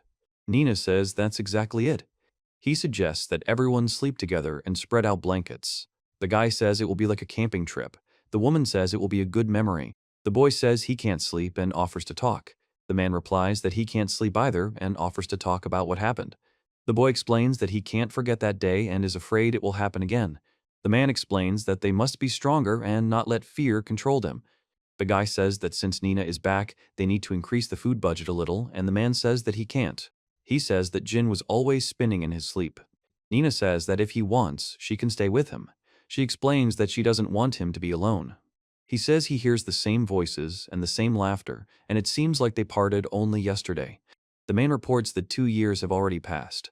The man reports that his face has lost its youthful charm. Nina reports that her hands have become so big that she can't even wrap her arms around them. He says he can't let him die and asks him not to give up. The man says he's not afraid of death and is ready to face it. He explains that he wants him to live for her and for the future. The man says he will fight for her and promises not to give up. Nina says that everything is fine now and she is with him, and then says that now they will always be together. The guy says he can't let Nina die and explains that if she dies, he will die too. He says he doesn't want to die and wants to stay with him. The guy closes his eyes and the sound of crying is heard. The guy says he can't afford to lose. Nina says she can't sleep and asks to wait for her. The man says his heart sank as he listened to Nina's story and wonders how she managed to survive all of this, whether she ever regretted it or wanted to give up. The guy says she's upset with him. A man takes a girl by the hand. The man is holding the girl's hand tightly. The text says that if this is a dream, a man and Nina lie holding hands, and the man says he asks for this moment to never end. The image contains no text or speech from the characters, only light from a window in the room. The guy says it's cold in the room and can't sleep. He explains that he doesn't want to lie down on the floor, but there's no other place. A man clutches the fabric with his hand. The guy sits on the bed and says to Nina, the guy says he can't afford to be weak. The guy calls Nina by her first name. The guy says, Nina. The guy says, he. The guy stands at the big door and hears a knock. The sound of a knock on the door. A man knocks on the door. Nina opens the curtain on the window. He says that the young master has woken up. The guy says, good morning. Nina says she can't believe this happened. The guy says he can't understand why it all happened this way and that he didn't want it to end this way. The guy says that, thank God, even after the night has passed, Nina is still here. The guy says good morning to Nina and then confirms her name. The image shows the legs of an animal, likely a horse, pounding the ground. The guy says that if you think about it, Nina says that only 3 came to the battle yesterday, although there were many Beleks and it was quite dangerous. The man begins to explain the reason. The guy says they wanted to quickly solve this problem with the help of a small elite team. Nina reports that they had not planned for his lordship to join them, but Nina expresses surprise. The guy says he just heard the expression, his lordship, and asks not to say it to him, expressing disbelief and surprise. The man on the left laughs, and the man on the right smiles. The guy reports that the young gentleman has become a duke. The guy confirms that this is so. Nina says she can't believe the man actually came on a horse. The man explains that he came on horseback because it's the fastest way to get here. The guy says he doesn't know how the hell to get it. Hadrian was reportedly not next in line to the throne, according to the original story. The man says that unless he killed his family and took over this place. The guy explains that there's horseback riding practice today, and Nina says she's afraid of falling off the horse. The man says not to worry, he'll help her learn. The man says he never thought he would draw his sword in the meeting hall, and says the old duke's face turned so pale. Nina says he pulled out his sword. The guy reports that there was a bloodbath and he hoped it wouldn't happen, and also wonders why it all happened while he was away. The man on the right laughs. The man on the left stares ahead silently. Nina reports that although everyone had a hard time containing his lordship that day, the girl says that something did happen. He asks the young master if he really pulled out his sword. The guy is silent. The man announces that he has been kicked out of the duke's estate. Nina listens in surprise. He says she was kicked out of the ducal estate. He then explains that in the original story, everything begins with the introduction of the main character, Fiona. So much of Adrian's, a minor character, past is hidden, and aside from a few key events, she knows little. Nina says she's afraid of falling off her horse. The man explains that he's holding the reins tightly and won't let her fall. The man reports that immediately after he drew his sword, knights burst into the room, and then he thought that now everyone would either die or kill these knights. The man says that the sword should not tremble. The guy says that in the end he decided to just return to Blackshield Fortress and keep a low profile. The guy says he remembered what the girl told him last time. The guy says Nina said he had to survive. The boys say they couldn't just disappear.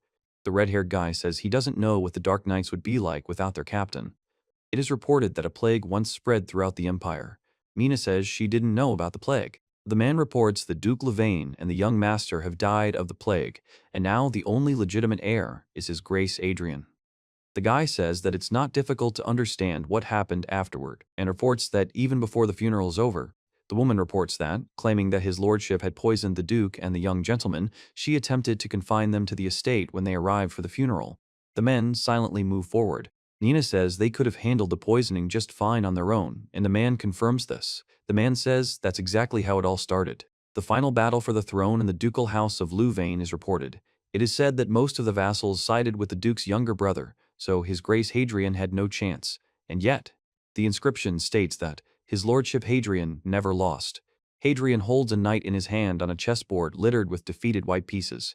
It is reported that 6 months passed, and everything was over, with His Serene Highness Adrian becoming the duke. The image shows a man sitting in a chair, leaning on his arm, with traces of blood visible around him. The guy says he was impressed, but scared at the same time. The voice reports that it felt like he was riding on the back of a ferocious tiger and rushing straight to his death. The guy reports that it was unexpected. The man explains that the only person who contained this tiger has returned and tells Nina how it happened. Nina says a lot has happened. He says it's not as bad as she thought, explaining that Adrian hasn't stained his hands with his family's blood and the Dark Knights seem to have survived despite many events. She reveals that the future she wanted to change is slowly changing. The guy says that this is good. Now they can use the wealth and lands of the duchy as they want, the hard times are over, and happy days are beginning. This is reported to be Blackshield Fortress. On the stairs of the castle, 2 maids greet your grace and say welcome.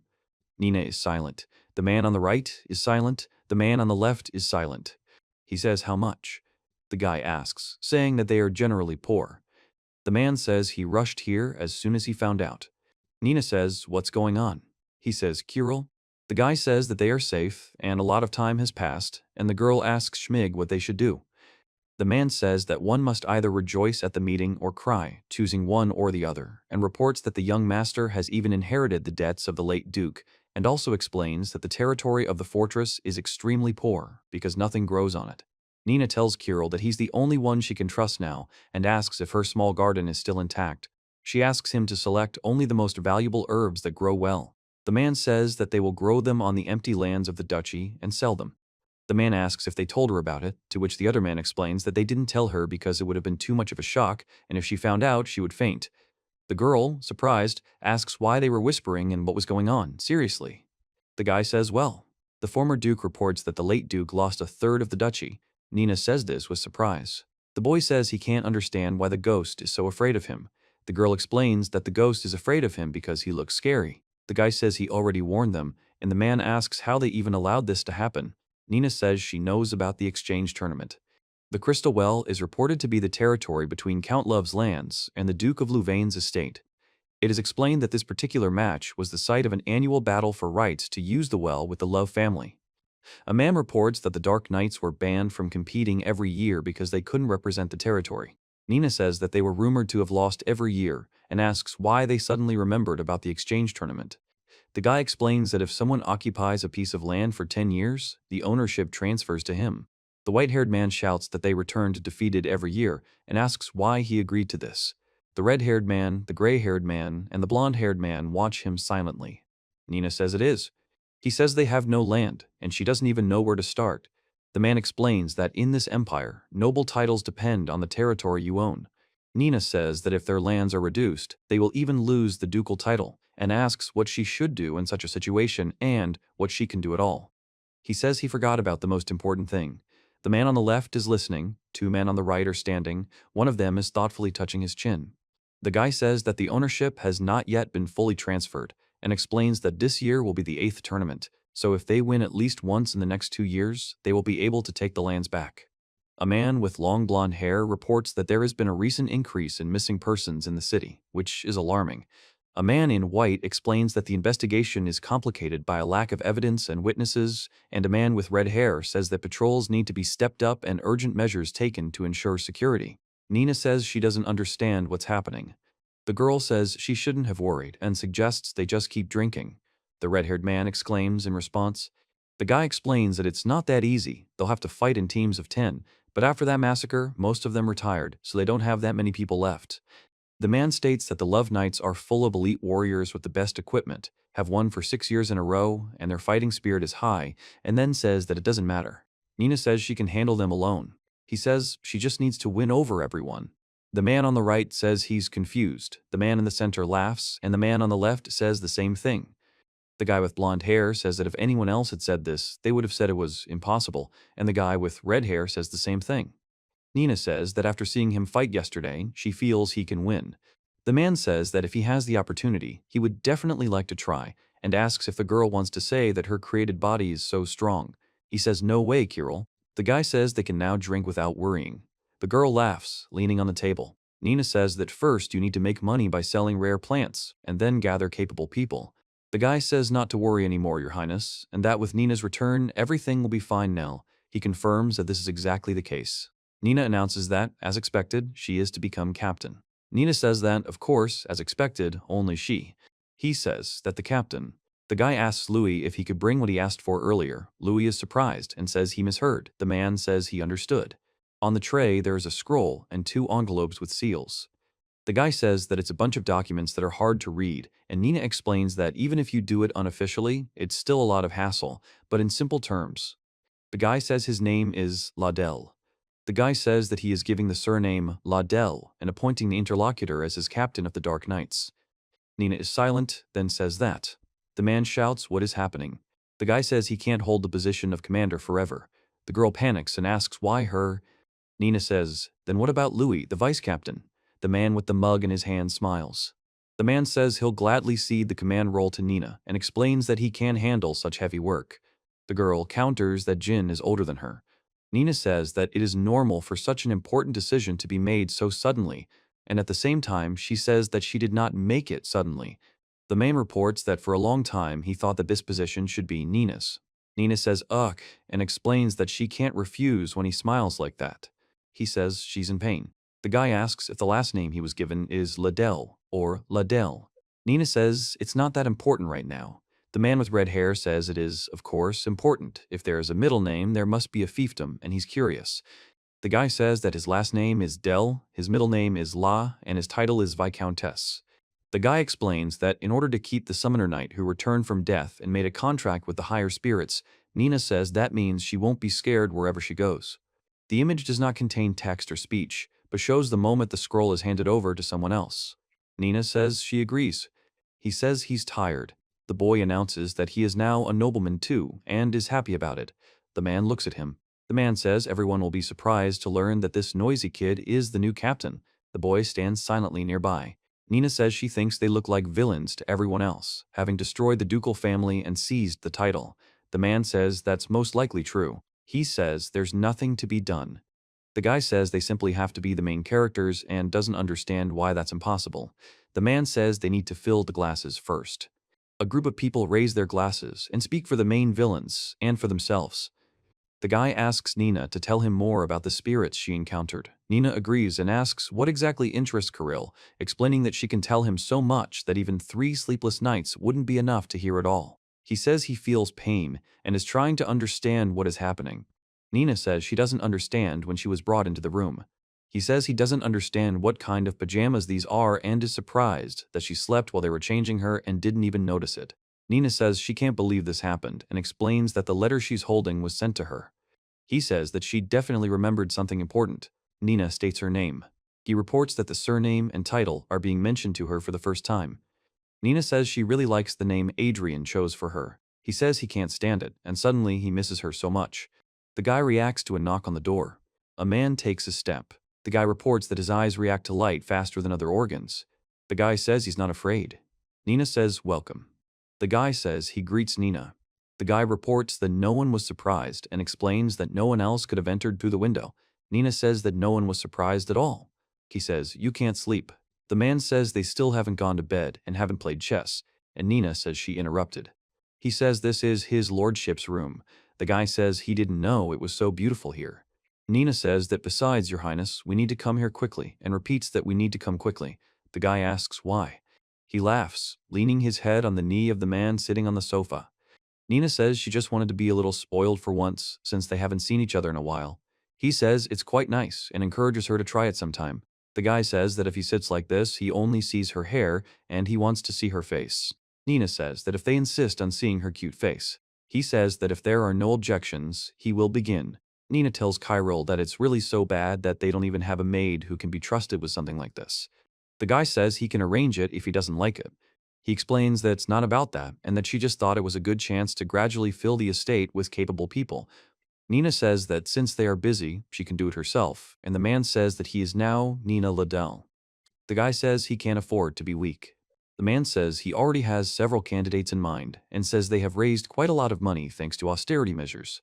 Nina says that she gives freedom of action in both cases and suggests to act as she knows.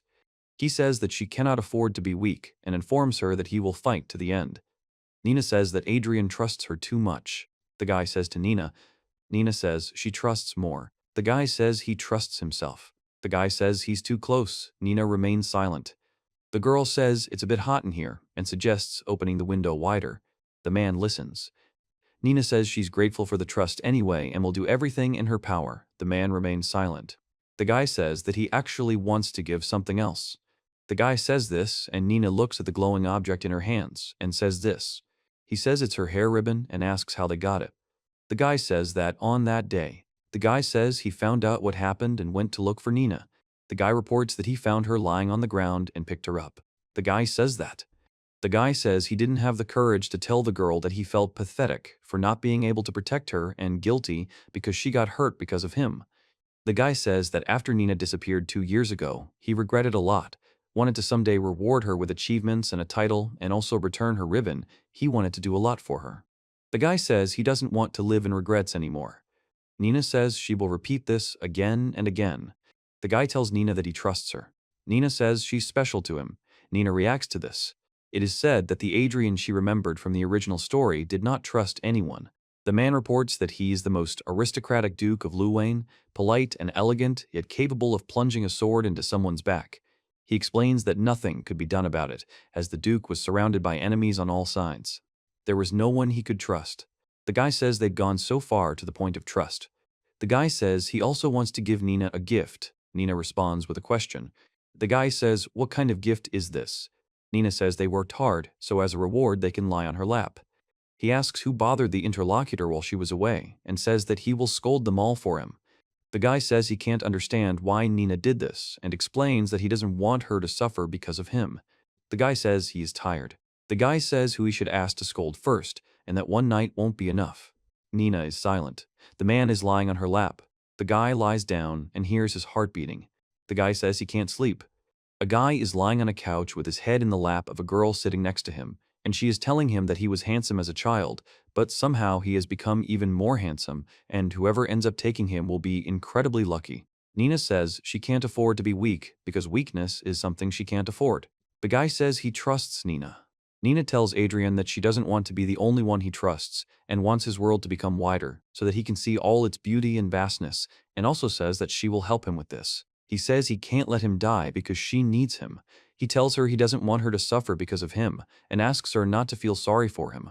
The man tells Nina that he brought her warm milk. Nina reports that she has already fallen asleep. The guy says it's not surprising, considering how much has happened today. The guy says he can't let Nina die. Nina says she's tired and wants to rest for a bit, then explains she'll be back soon. That day, the man reports that he believed in Nina's final loss. The man reports that he regretted it over and over again and vowed. The guy says he will make them feel the same despair of losing everything as he does. The man reports that he got rid of the dissenters slowly and deliberately, quietly hiding in the darkness. The image contains no characters or speech. It shows the moment a chess piece falls into a red liquid with a splash, accompanied by the caption, "For the sake of perfect revenge." The man says that now that Nina has returned, the cultists might start acting again. The guy says a new game will begin for his queen. The guy asks Nina if she's finished, and Nina asks Kirill to wait a minute. The man says he can't understand why he behaves this way and asks her to forgive him. He explains that she can't afford to relax. Nina says everything is ready. The guy says, "Wow." The man says it can't be. Nina says it's a real glass greenhouse. A man in a white coat stands nearby. He says the item looks very expensive and asks not to mention that the ducal house had to shell out a pretty penny for it. The man with the pipe laughs. The man reports that the herbs he brought from Nina's garden are planted here, and they will soon be given to the citizens to grow in larger quantities, provided that the ducal house buys all the successfully grown herbs. Nina says the budget is questionable. The man explains that it depends on the captain. The man says that she told him she would return their land. He reacts to this. The man says no problem then, and asks to look forward to the exchange tournament next month. The woman says she has faith in the man, the captain. The man says that he's developing a new drug, but it is difficult for him to do it alone, and that it would be nice if someone could help, but it is not easy to find someone willing to do such work. The guy says that the ideal person would be someone who would rush here at breakneck speed upon seeing a report on herbal medicine, and he thinks it's someone interested in herbal medicine. Then the guy notices one person. The man says he can't believe the girl actually wants to be his student. The girl says she's ready to learn and asked for a chance. The man says he's the great sage of Blue Rock Island and the protagonist of the original novel. The girl says she can't say anything. Nina says she also needs to get permission from Louis and will let you know when she gets an answer. The man says, okay. He tells Kirill that he is going to the lilac forest today. The man asks if they need anything, and the man replies that they need something, yes. The man quickly hands over a stack of documents, and Nina notices this and reacts with surprise. He says he should have asked earlier. Nina asks why so many. The man expresses dissatisfaction. The guy thanks Kirill for waiting. Nina kisses the girl on the cheek. Nina walks along carrying a stack of books. The man says, it's all true. A man with red hair and a man with white hair are in the room. The man with red hair is wiping sweat from his forehead. The man reports that they tried their best during these 2 years. Nina says that she can't just sit back either and explains that an interesting thought came to her this morning. In addition to herbs and mune steel, another gold mine is reportedly hidden in the purple forest. The herbs are listed as having a difficulty of 140, mune steel as having a difficulty of 351, and the third mine is of unknown difficulty and level. Nina says that if she gets him, they will live a luxurious life, and the three men admire the captain and think it is incredible. The guy says he's already on his way and asks to wait. The guy says he'll go too. Nina says the door is locked and tells them to find the key. The guy says that the girl is going to the purple forest to find something and reminds her of the rule of going in groups of 2, offering to go together. The guy says he's fine as is and asks if this is necessary. Nina explains that it's actually better together and suggests they go together. He says he doesn't know how many days they'll be there, so he suggests they take more food with them. The man agrees and asks if she's scared. Nina tells Jean. The guy asks if she collected all the herbs. He says yes. Nina says Jin is acting a little strange and barely talking. The guy says that the sun is about to set and suggests setting up camp here. He says that, of course, she agrees. The guy says there are many things in this world that can't be explained and that he doesn't believe in fate. Nina explains that she doesn't believe in fate either, but she does believe that sometimes people meet who change each other's lives. The guy says that tomorrow they will go deeper into the forest, beyond the barrier, and says that he has never been there before. The guy says it will be dangerous, but there are things they can only find there. The girl says he's worried. Nina says the spirits told her about it, and then says, "Oops," herself. The guy says, "Yeah." The girl is silent, the guy is silent, the girl is silent, the guy is silent. The guy says he can't stand the pain anymore, and Nina asks what's wrong with him. A man shouts his name while slamming his hand on the ground. The guy says she can't look at him. A guy calls out to Nina, asking if she can give him a minute. Nina replies. The guy says that of course he wants to practice with a sword. Nina reports that her heart is beating strongly. He says he wants to know if he wants her to teach him fencing, and the guy says yes. The guy says that the girl has become incredibly strong, and now he is no match for her. He thinks that she is probably the strongest of them all. A few hours ago, a man reported that they encountered a pack of Belaks on the way here. The guy says he saw Nina fight and that it felt like the sword was an extension of her arm. He says he wants to fight like that too. The guy says he's the commander and asks to be taught. Nina looks at him. He thinks it will do. He says it's not hard to teach, but he wonders if it's worth the effort. The guy says it will be really hard, and the girl replies that she doesn't care and she will do everything possible to become stronger. The boy says if only he were stronger. The girl says if only. The guy says he would never leave a girl behind. A boy and Nina are sitting by a fire in the forest at night. The sounds of footsteps can be heard all around. He says he's the second son in the Merchants Guild and asks if he knows about it. He says he's heard about it. Nina says he always dodged the question when it came to his past, so she stopped asking. The guy says his family is made up of people who think money can buy everything. Nina talks about love, loyalty, trust, and even life itself.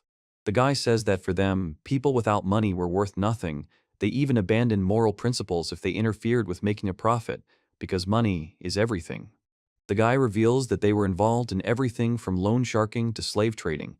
He then explains that he hated it, so he ran away from home and became a mercenary. Nina reports that she took out a loan for a friend she trusted, but she was betrayed and left with a huge debt. The guy says that he then joined the Dark Knights and explains that the pay was guaranteed, even though the work was dangerous. The guy says he, too, has started to think that money is everything. The man says the loyalty, friendship, and love he once believed in have come to seem like illusions of the weak. The guy says he's fed up with everything and can't even sleep without a drink. The man says he thought he would live like a drunk and eventually die in a ditch, stabbed to death for a few coins. The guy reports that someone hasn't shown up yet. The guy says it's her and notes that she's a quick learner. The girl asks if it's really her. The guy says that the hand that Nina offered him then and the words she said. The guy says that the way she has changed. The guy says it made him realize that what he believed in was always wrong. A man and another man are sitting at a table drinking tea. Nina says she hasn't done much, and he makes her blush. The man replies. The guy says it had a big impact on him, and that's why. The guy says he never wants to experience that feeling again, running away and leaving another person to die.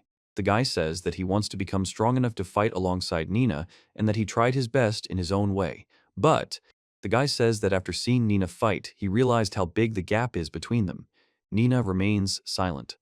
He says it was unexpected. The guy says he really likes Jin and asks him what he means. Nina says she likes how honest he is. He says he understands and suggests returning to the topic, asking if she's going to teach him or not. He says that of course he will. A man suddenly grabs another man's wrist. Nina says she will teach everything she knows. The guy says that Jin's determination is commendable. He will pull himself together and will not stand on ceremony with him. The guy says he's going to put him through the same training the son did to him and says he has a bad feeling about it. The guy thinks it doesn't matter. The guy says, "Let's do it and go," then he shouts out a cry. The sounds of birds chirping are heard against a sky with clouds and trees, accompanying the caption that the action takes place the following day. The guy asks if this is what the girl was looking for. She says yes. Nina reports that this is a herd of unicorns. She explains that the unicorn is a legendary beast with fur and horns that shine like black pearls, but their population is now extremely small.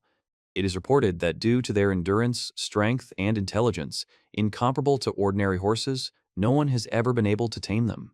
It is explained that this is why they have remained a legend in the Purple Forest, or so they say. Nina reports that, according to her recollections, she won't appear for another 5 years. Then the scale of events will become much larger, so the sooner they prepare, the better. He says that the Dark Knights don't have decent horses right now, and that taming unicorns would solve their problems with combat power and financial difficulties. The man says that would be great, but Nina says that unicorns, especially ones like this leader, have a lot of pride and asks how he plans to catch them. He says it won't be very difficult, and at the same time he says thoughtfully, The guy says he'll just do the same thing he does when breaking in a wild horse and corner them one or two at a time. The guy shouts Nina, and Nina says that everything will somehow work out soon. The guy says that in moments like these, you need to strike first. The animal makes a sound of surprise. The guy reports that the rumors were true, and the girl's strength is incredible. Nina tells Jean that it might take longer than she thought. The guy tells her not to worry if he doesn't return in a day or two. The man says no, asks her to wait, and explains that if he just leaves, the guy says he doesn't know what to do. Nina screams her name.